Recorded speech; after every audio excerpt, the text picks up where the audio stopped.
사도행전의 여러 말씀 가운데 개인적으로 저의 마음을 뜨겁게 혹은 사모하게 하는 말씀이 있다면 사도행전 9장 31절의 말씀과 오늘 본문 사도행전 12장 24절의 바로 이 말씀입니다. 하나님의 말씀은 흥왕하여 더하더라.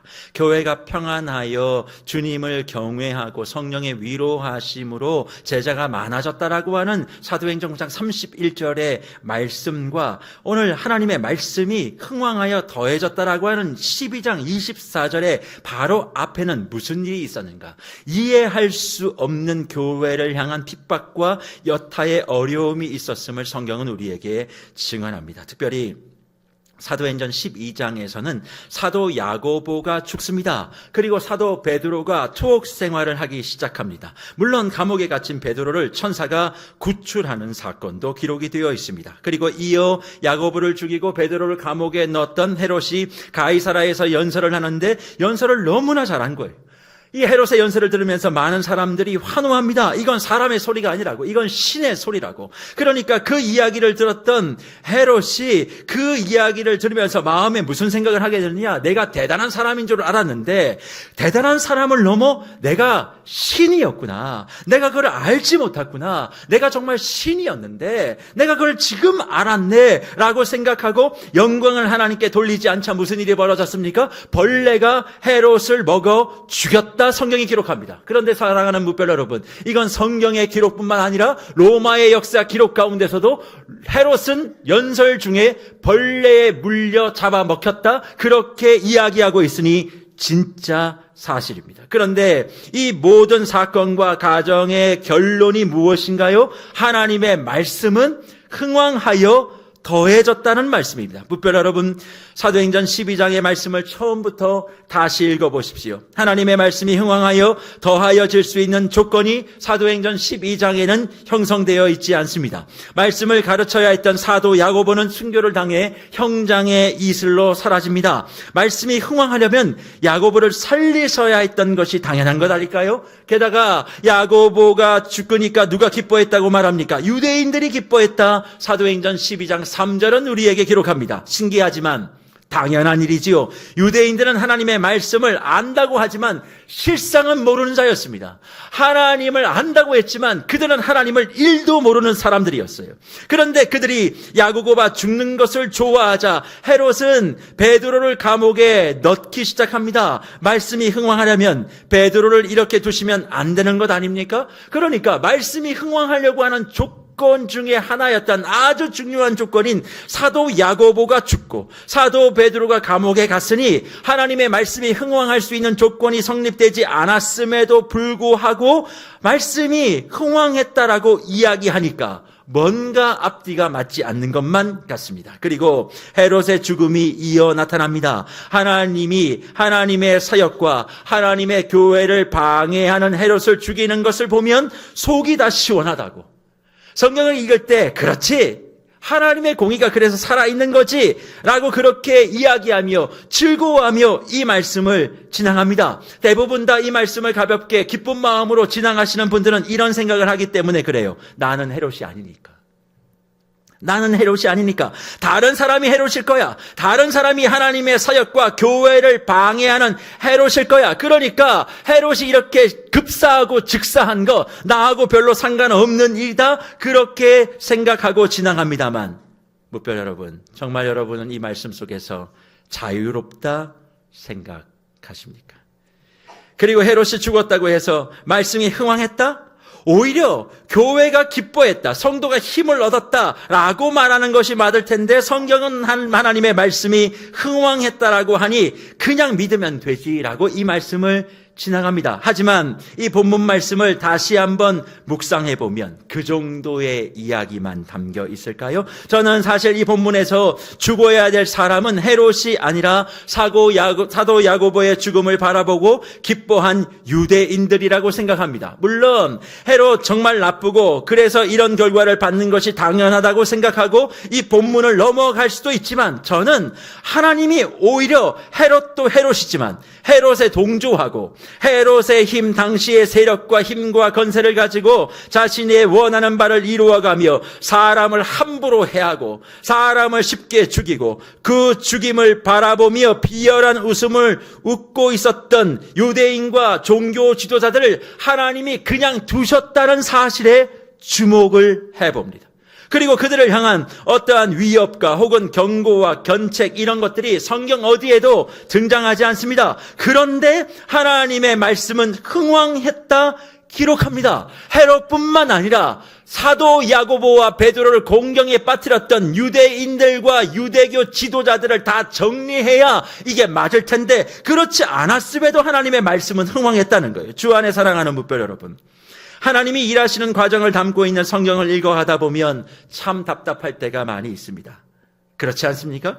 예수 그리스도가 이 땅에 하나님의 독생자 아들로 오셔서 세상을 구원하기 위해 십자가에서 그 죽음을 받아들이셨습니다. 하나님이신 그분이, 그래서 죄가 없으신 그분이 죄인된 나의 모습으로 오셔서 나를 살리시겠다고 십자가에 죽으시고 3일 만에 부활하셨습니다. 그리고 약속대로 하늘로 승천하시고 약속대로 성령을 보내시겠다 하신 말씀을 이루셨고 그 말씀이 사도행전 2장에 분명하게 기록되어 증거하고 있습니다. 하지만 그 이유를 보십시오.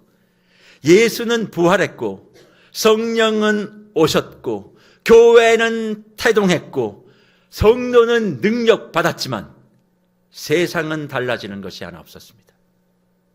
세상은 바뀐 게 없어요. 그 당시에 로마는 더욱 승승장구했고 로마와 함께하며 자신의 사리사욕을 채웠던 유대인들과 종교 지도자들은 자신들이 살아가는데 어떠한 지장도 받지 않았습니다. 오히려 그들은 더 강해졌고 강해진 것만큼 자신을 위협하고 진리를 선포하며 자신이 행했던 것이 틀렸다라고 이야기하는 기독교 신앙인들과 교회의 순결한 성도들을 무참하게 더 짓밟았습니다. 그러니까 무슨 일이 벌어집니까? 예수 구원과 성령 강림 사건이 현실 속에서 적용이 잘 안 되는 거예요. 예수가 살아났고 예수가 부활했고 성령이 오셨고 교회가 태동했고 교회가 능력을 받았다면 이 세상의 교회를 어떻게든 해야지 못하게 되는 일들이 벌어져야 되는데 더 무참하게 교회가 번번이 짓밟히는 거예요. 그러니까 성도들 사이에 무슨 마음들이 생겨지고 무슨 일들이 벌어집니까? 신앙의 회의가 들기 시작합니다. 무슨 회의입니까? 하나님에 대한 실망과 의심이 시작되는 거죠. 세상을 창조하신 하나님이라고 하면서 어떻게 저렇게 악한 것들을 그대로 두실 수 있는가? 하나님이 지금도 역사를 주관하신다면 이 나라, 이 사회가, 이 세상이 이렇게 되면 안 되는 것 아닌가?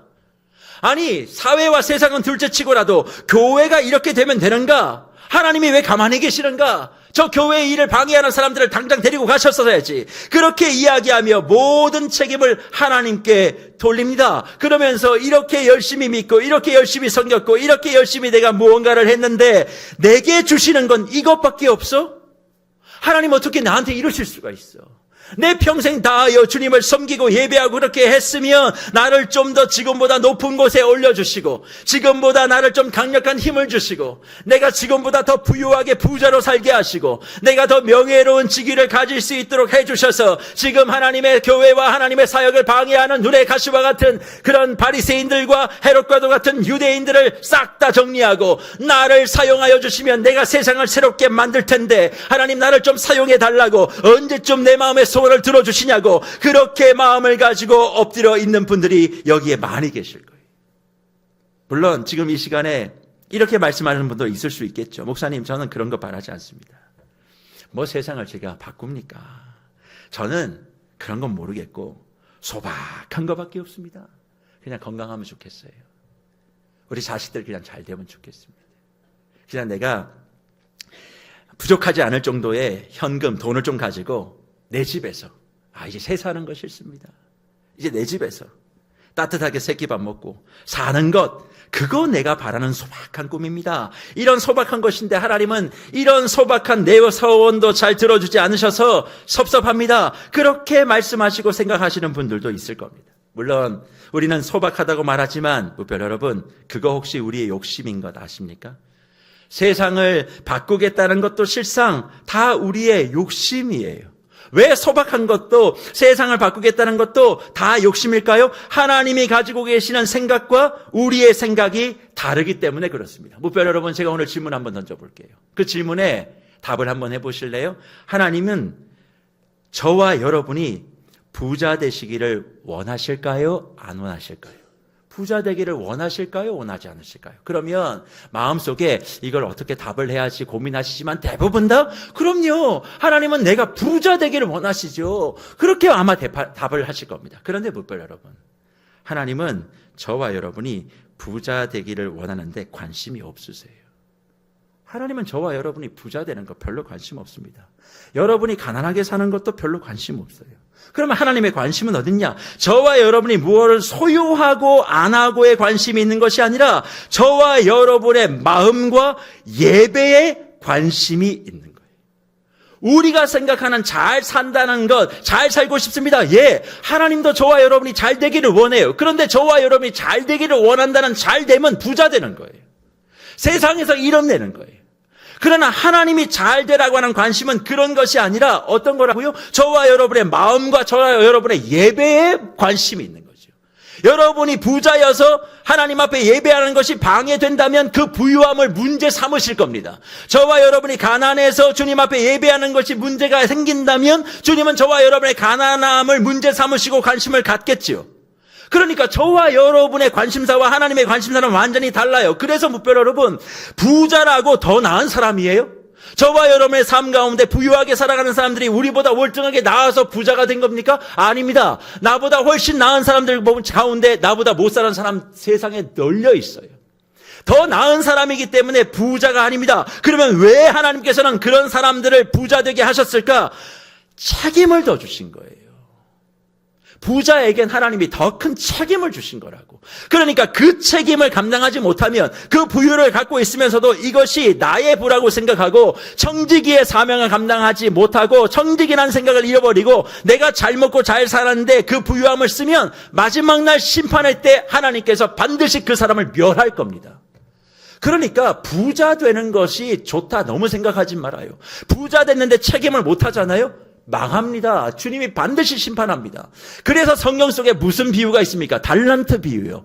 5달란트, 그리고 2달란트, 1달란트 그렇게 나오지 않습니까? 그 달란트를 통해서 말씀하시는 게 뭐예요? 5달란트 받은 사람이 잘했고 능력 있다. 그거 아닙니다. 하나님이 그냥 주신 거예요. 그 말씀의 핵심은 5달란트 받은 사람은 5달란트 책임을 해야 된다는 거예요. 2달란트는 2달란트의 책임을 다해야 되는 거죠. 그러니까 1달란트를 받은 사람이 2달란트를 받은 사람이 5달란트, 10달란트를 달라고 주인에게 요구한 적이 없어요. 근데 우리는 요구해요. 주님 부자 되게 해달라고, 잘 살게 해달라고. 주님의 관심은 너의 상황 가운데서 네가 감당해야 될 받은 만큼의 책임을 얘기하는데 나는 1달란트 받은 게 억울하다는 거예요. 왜 옆에 있는 사람은 2달란트 받느냐는 거예요. 그러니까 나와서 기도하는 게 뭐예요? 주님 2달란트를 주시고 아닙니다. 2달란트 주지 마시고 나에게 10달란트를 주십시오. 그럼 내가 주님 앞에 많은 걸 하겠습니다. 그렇게 얘기하지만 성경 어디에도 주님이 말씀하시는 건 너는 1달란트 받았으니까 10달란트를 구애가 없어요. 1달란트 받았으면 1달란트께 역할을 하라는 거지. 그 역할을 감당한 사람에게 착하고 충성된 종아, 네가 작은 것에 충성했으니 큰 것도 감당할지어다 말씀하시며 그 사람의 물꼬를 열어주시는 하나님의 축복의 비밀을 담고 있는데 우리는 내가 1달란트를 받았으면 못마땅하니까 10달란트를 하고 떼를 쓰는 거예요. 그게 믿음이라고 생각합니다.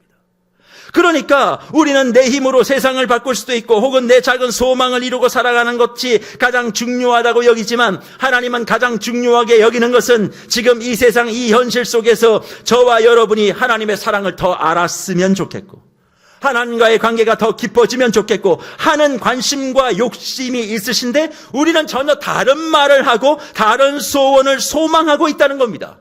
그리고 믿으면 그게 복이라고 생각해요. 그렇습니다. 주님의 관심은 저와 여러분의 힘과 부와 지위가 아니라 바로 저와 여러분 자신에게 있어요. 어떤 시대와 역사와 사회 속에서도 주님의 욕심은, 주님의 관심은 딱 한 가지였습니다. 그게 뭡니까? 하나님의 자녀예요. 그래서 하나님은 자녀 욕심이 많으세요.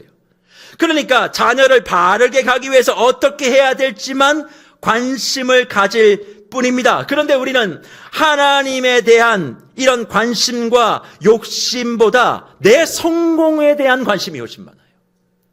내가 잘 된다라고 하는 부유함에 대한 욕심이 훨씬 더 많습니다. 그러다 보니 성공과 부유함의 도로에서 내가 이탈하게 되면 그게 열등이 되고 그 열등을 풀 데가 없으니까 어디 와서 풉니까? 하나님을 탓하기 시작하는 거예요. 하나님, 내가 이렇게 했는데 어떻게 이럴 수 있습니까? 그렇게 얘기하며 주로 하는 얘기가 뭐예요? 하나님, 내가 뭐 큰 거 바랬습니까? 어떻게 나한테 이러실 수 있습니까? 그런 얘기를 한다는 거예요. 그런데 무별 여러분, 사도행전을 보십시오.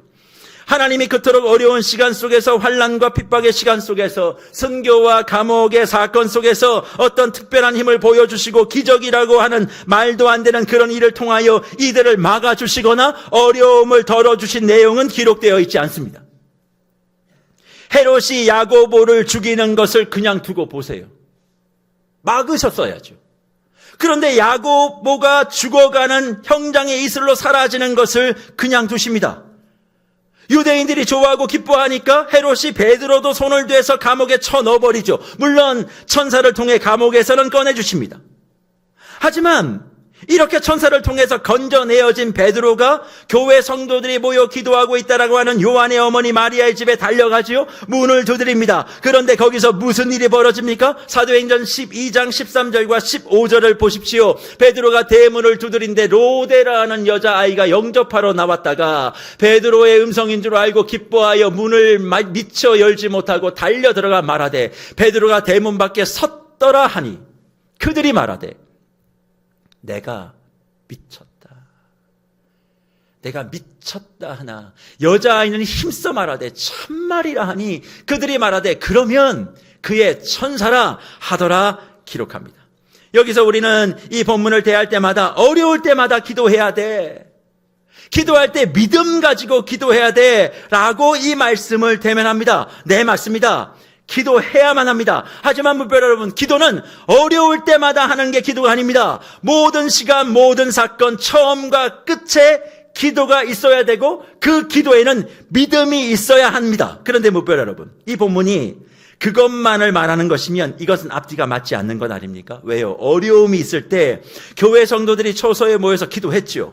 그리고 기도의 결과로 베드로가 나왔다면 그 베드로의 음성을 듣고 미쳤다고, 그렇다면 베드로의 천사의 소리일 거라고 말한다면 과연 이들의 기도 속에는 믿음이 있었던 걸까요? 아니라는 거죠. 그러면 베드로가 감옥에서 건져낼 만큼의 믿음의 기도는 이 성도들의 기도가 아니었다는 걸 성경이 얘기합니다. 그렇지만 결과는 뭡니까? 베드로가 건져진 거예요. 우리는 종종 하나님의 일하심에 대하여 많은 오해를 하고 있습니다. 무별 여러분, 하나님의 일하심이라는 것이 도대체 무엇입니까? 우리는 하나님의 일하심에 기본적으로 전제하는 게 있습니다. 그것은 내가 무엇을 해야 된다는 거예요. 그런데 이런 생각에는 심각한 오류가 있습니다. 내가 무엇인가를 하면 나의 행동 아래 하나님의 일하심을 두는 오류죠. 더 쉽게 말하면 내가 출발이고 내가 우선이고 내가 주어이고 나에 따라서 하나님이 움직이게 되니까 하나님이 나보다 아래 있게 되는 오류가 발생합니다. 이렇다 보니 항상 하나님을 믿고 따라가는 나이기에 뭐가 있어야 된다고 생각해요? 성공이라는 확실한 열매가 있어야 되는데 그 성공이라는 게 도대체 뭔가? 내가 한 것만큼 받는 게 아니라 우리 모두는 다 이 생각을 해요. 내가 한 것보다 더 많은 결과가, 더 많은 결과가 있어야 된다라고 신앙인들은 생각한다는 겁니다. 사실 세상에서는 한 만큼 받는다는 것을 기대는 하지만 그게 쉽지 않다는 걸 우리 경험적으로 잘 알고 있습니다. 내가 노력한 만큼 세상에서 받을 수 없다는 걸 우리가 너무 잘 알아요. 그러니까 내가 한 만큼 받지 못하는 세상에서 지치니까 내가 한 것보다 더 받아야 될을 강력하게 주장하는 곳은 한 곳밖에 없어요. 어디입니까? 교회에 와서 주장합니다. 교회는 달라야지 그렇게 얘기하며 뭐라고 얘기합니까? 하나님은 사랑이시니까, 나의 아빠니까 그래야 한다고 당연한 듯 목소리를 높입니다. 하지만 말씀은 그걸 이야기하지 않아요. 하나님은 우리에게 세상의 그 힘을, 세상의 그 명예를, 세상의 그 부를 가지고 나와 함께 동역하자고 하신 것이 아님을 고린도후서 6장 1절부터 10절까지에 분명히 말씀하십니다. 그 말씀 가운데 4절을 보십시오. 오직 모든 일에 하나님의 일꾼으로 자천하여 많이 견디는 것과 환난과 궁핍과 고난과 매맞음과 갇힘과 난동과 수고로움과 자지 못함과 목지 못함 가운데서라, 그렇게 분명히 말씀하고 있잖아요. 예수를 믿고 따르는 은혜를 누리는 저와 여러분을 하나님이 동역자로 하나님과 함께하는 사람으로 부르시고 세우셨는데 그 환경이 뭐예요? 환난, 궁핍, 고난, 매맞음, 갇힘, 난동, 수고로움, 자지 못함, 먹지 못함이 환경입니다. 주님이 우리를 부르셨을 때 환경이 그렇다는 거예요. 그러니까 이런 환경 속에 있는 우리가 원하는 바가 뭡니까? 이런 환경을 고쳐달라고, 이런 환경 속에 나를 넘치도록 부어달라고, 그것을 우리가 기대하고 그러기 위해서 우리가 뭔가를 더 해야 된다고 우리는 생각합니다. 하지만 이런 환경 이하에 나오는 하나님의 가르침이 무엇인 줄 아십니까? 고린도후서 6장 6절 이하의 말씀을 보십시오. 깨끗함과 지식과 오래 참음과 자비와 성령의 감화와 거짓이 없는 사랑과 진리의 말씀과 하나님의 능력으로 의의 무기를 좌우에 가지고 영광과 역됨으로 그러했으며 악한 이름과 아름다운 이름으로 그러했느니라. 우리는 속이는 자 같으나 참되고 무명한 자 같으나 유명한 자요 죽은 자 같으나 보라 우리가 살아있고 징계를 받은 자 같으나 죽임을 당하지 아니하고 근심하는 자 같으나 항상 기뻐하고 가난한 자 같으나 많은 사람을 부요하게 하고 아무것도 없는 자 같으나 모든 것을 가진 자로라 말씀합니다. 이 환경 속에서 네가 그러면 믿고 믿음으로 기도하고 그렇게 되어지면 너의 삶의 부유함과 성공과 말로 다 할 수 없는 명예와 그리고 위대한 일들이 일어난다 말씀하지 않고, 무명한 자야 너는. 내 무명함은 바뀌지 않아요. 하지만 유명한 자처럼. 우린 죽어 있어요. 하지만 살아있는 자처럼. 근심하는 자 같지만 항상 기뻐해요. 가난한 자 같지만 아무것도 없는 자 같지만 모든 것을 가진 자로 많은 사람을 부유하는 삶을 살아내는 것이 주님 안에서 믿음을 가지는 자의 진짜 모습이라 말씀하고 있습니다. 하나님이 저와 여러분을 동역자로 하나님의 자녀로 부르셔서 내가 사는 환경, 세상적 관점으로 바꿔주겠다, 더 좋게 만들어주겠다는 말씀은 단 한 구절도 등장하지 않습니다. 환경의 변화를 약속하신 것이 안타깝게도 없습니다. 하나님의 자녀고 은혜를 누리는 자로 그럼 우리는 무엇을 가지게 되는가? 하나님의 일하심이라는 게 도대체 무엇인가? 나를 배부르게 하고 등 따뜻하게 하는 것이 아니라 주님을 믿고 따른다는 것은 진리를 가지고 믿음을 가지고 이 능력으로 내가 부유해지고 내가 부자 되는 게 아니라 가난해도 환경이 어려워도 어둡고 답답해도 내 인생 열심히 노력했는데 내 평생은 비포장 도로여도 남을 부유하게 하는 삶, 돕는 게 아니에요. 나누고 베푸는 삶이라 말씀합니다. 무별 여러분, 성경은 하나님의 일하심이라는 것이 저와 여러분의 환경과 세상적 삶의 질을 개선하는 것이 아님을 분명하게 말씀하고 있습니다. 그러면 하나님의 일하심을 믿는다는 것은 뭘까요? 억울한 것 같아도, 내가 손해보는 것 같아도 그것을 짊어지고 그 안에서 하나님의 통치하심이 무엇인지를 보여주는 도구가 되라는 말씀입니다. 그래서 세상에 안겨서 세상이 주는 것을 얻는 것이 신앙의 성공이라고 하는 그 생각, 그 가치, 그 방향을 정돈하라고 명령하시는 거예요. 믿음의 방향과 믿음의 목표를 다시 세팅하라는 거예요. 죄를 새롭게 설계하라는 겁니다. 우리는 믿으면 복 받는다. 그 복이 뭔데? 부자 되는 거, 성공하는 거, 자식 잘 되는 거, 건강하게 하는 거. 근데 믿음이 그게 아니래요. 주님이 말씀하시는 믿음은 그게 아니라 세상을 품고 주님의 일하심의 도구가 되는 것. 내 환경이 잘 되는 게 믿음이 아니에요. 지금 있는 내 상황과 환경 속에서 주님의 일하심의 도구로 내가 쓰임받는 게 믿음이자 믿는 사람의 모습이라 얘기합니다. 그것이 신앙인의 명예이고 하나님의 자녀가 세상에 욕심을 내야 될 그 자리라고 말씀합니다. 그래서 무별 여러분, 다른 것에 욕심내지 마십시오. 우리가 욕심을 가질 것은 세상의 그 무엇이 아닙니다. 내 환경이 하나님의 도우심을 말미암아 바뀌어지는 그것을 욕심내는 것이 아니라 예수 안에 있는 하나님의 통치를 욕심내십시오. 세상이 아닌, 세상까지는 아니어도 내가 살고 있는 나의 환경과 여건이 달라지는 것이 믿음이 아니고 그것을 바꾸는 것이 신앙이 아니라는 거예요. 믿음이란, 신앙이란 나에게 주어진 그 환경, 조건, 상황이 어떠하든 감당하겠다고, 희생하겠다고 하는 것이 믿음이고 신앙입니다. 예수님의 제자들의 삶을 보십시오. 그들이 예수를 믿고 부활하신 예수님을 만나고 성령의 감화 감동을 받고 난 다음에 로마의 황제가 된 사람은 아무도 없습니다. 예수의 제자가 되고 성령 받고 능력 받아 교회에 충성 봉사하고 난 다음에 우리가 그토록 바라는 세상의 환경, 누릴 수 있는 것 다 누리는 그런 유토피아를 만들기 위하여 자신의 이름을 역사에 새긴 사람은 단 한 사람도 없습니다. 모두가 다 형장의 이슬로 사라졌어요. 저와 여러분이 원하는 그 환경을 만들기 위하여 하나님은 일하신 적이 한 번도 없음을 오늘 본문 사도행전 12장은 증언합니다. 하지만 내가 원하는 환경을 만들어지지 않았다고 해서 하나님이 우리에게 무관심하고 우리를 등한시하시는 걸까요? 아닙니다.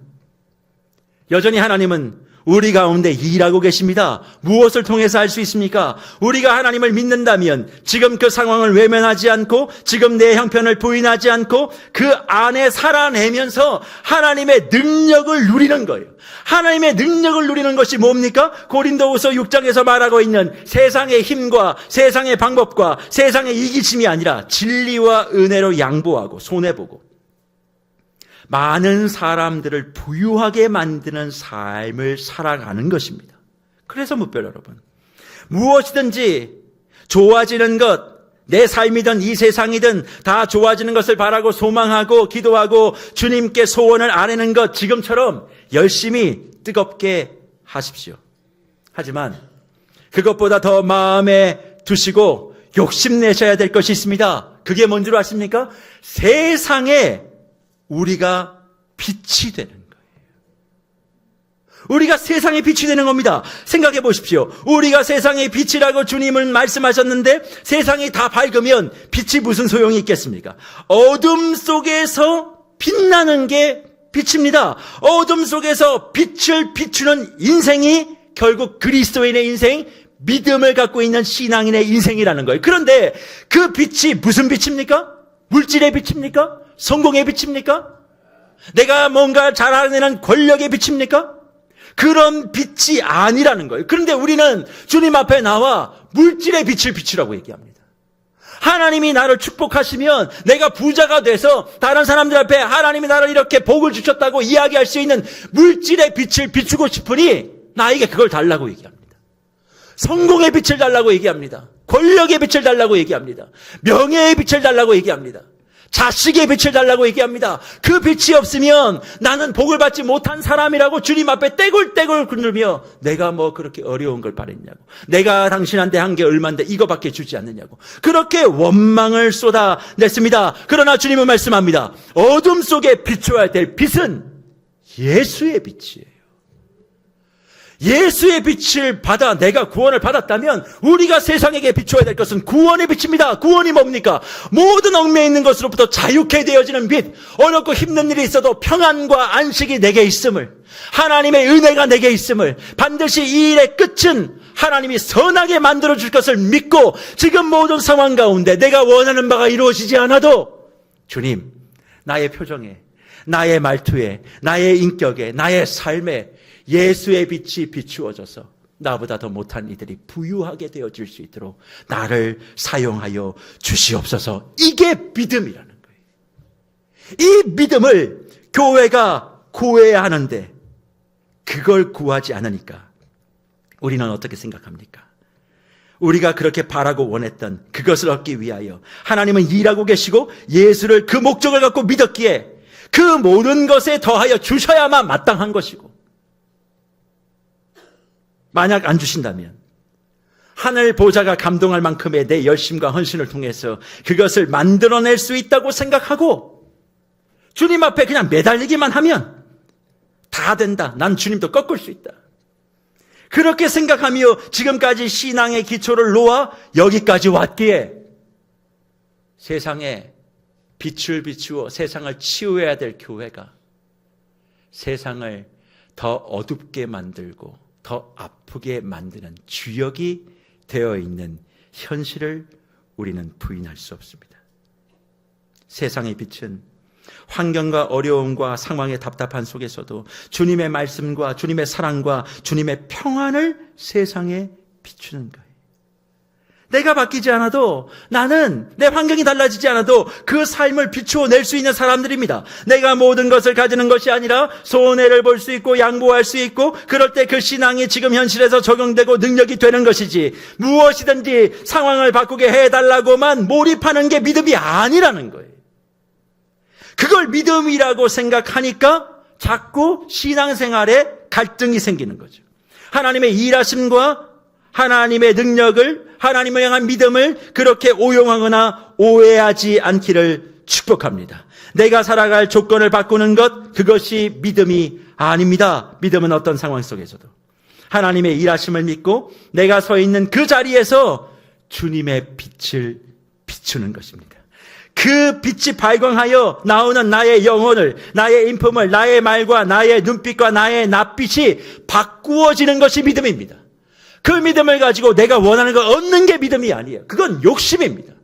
주님이 관심 가지지 않는 것에 관심을 갖고 그걸 이루어 달라고 하는 것은 욕망이지요. 주님은 우리에게 욕망의 삶을 살라고 얘기하신 적이 없습니다. 믿음의 삶을 살라고 얘기했지. 그런 차원에서 내가 무엇인가를 했음에도 내가 바라는 그 일이 이루어지지 않았다고 실망하지 마십시오. 야고보는 죽었고 사도 베드로는 옥에 갇혔습니다.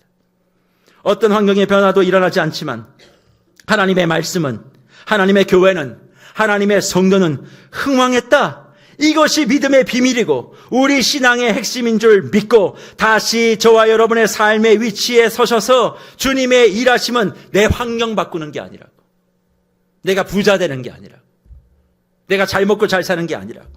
주님은 우리가 잘 되기를 원하지만 주님이 말하는 잘됨은 다른 게 아닙니다. 어두운 세상, 너의 가정이 어둡다면 네가 예수를 믿는 그 빛을 비추어 그 가정을 밝게 만들어야 돼.